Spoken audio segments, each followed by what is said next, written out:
والآن أبقى مع الدكتور خالد شخير فليتفضل. والصلاة والسلام على أشرف خلق الله محمد بن عبد الله ومن والاه، أما بعد، أحييكم بتحية الإسلام الخالدة، السلام عليكم ورحمة الله وبركاته. والشكر موصول ل 22 نائب شرفونا اليوم مواقفهم قبل لا يشرفونا بحضورهم. 22 نائب صوتوا للوحدة الوطنية، 22 نائب رفضوا الامتيازات المقدمة من الحكومة، 22 نائب صوتوا ضد الوزير الذي يتحدث عن اسعار الاستجوابات، 22 نائب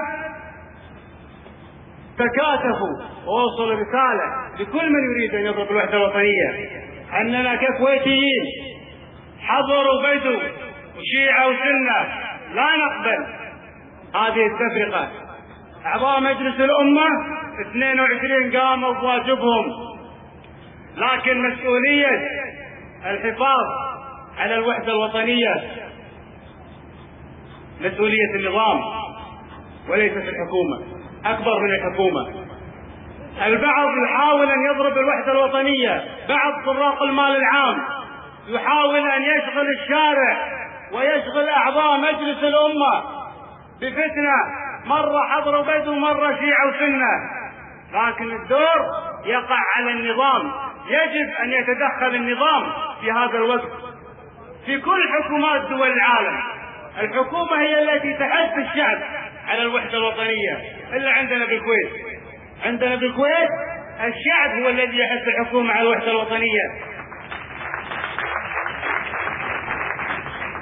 فأتمنى من النظام، كلامي واضح موجه للنظام، أن يقوم بمسؤولياته ويحفظ الوحدة الوطنية من عبث البعض.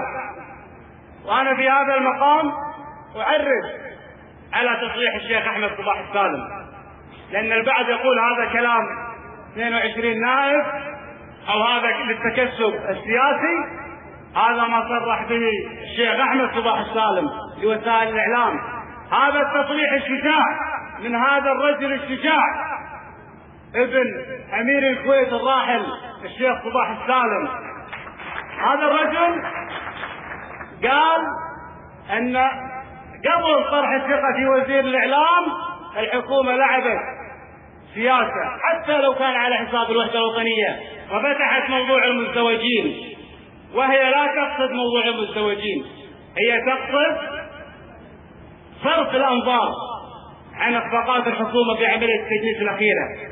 أنا أقول لهذا الشخص الذي استوعب أبيات الشعر المختصرة لأبوه رحمة الله عليه يوم قال أنا وشعبي كل أبونا جماعة، الدين واحد والهدف أخدم الشعب، لضاق صدر الشعب مستر ساعة، أضيق لا من ضاق والسر لحب.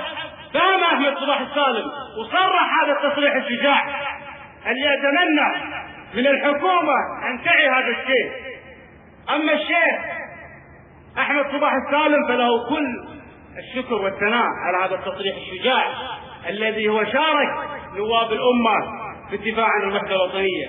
أما المواطن المحافظ اللي رد على الشيخ أحمد صباح السالم، أنا أختصر كلمتين وأقول للنار ما تخلف إلا رماد. وفي الختام أسأل الله العظيم أن يحفظ الكويت وشعبها من كل مكروه، والسلام عليكم ورحمة الله وبركاته.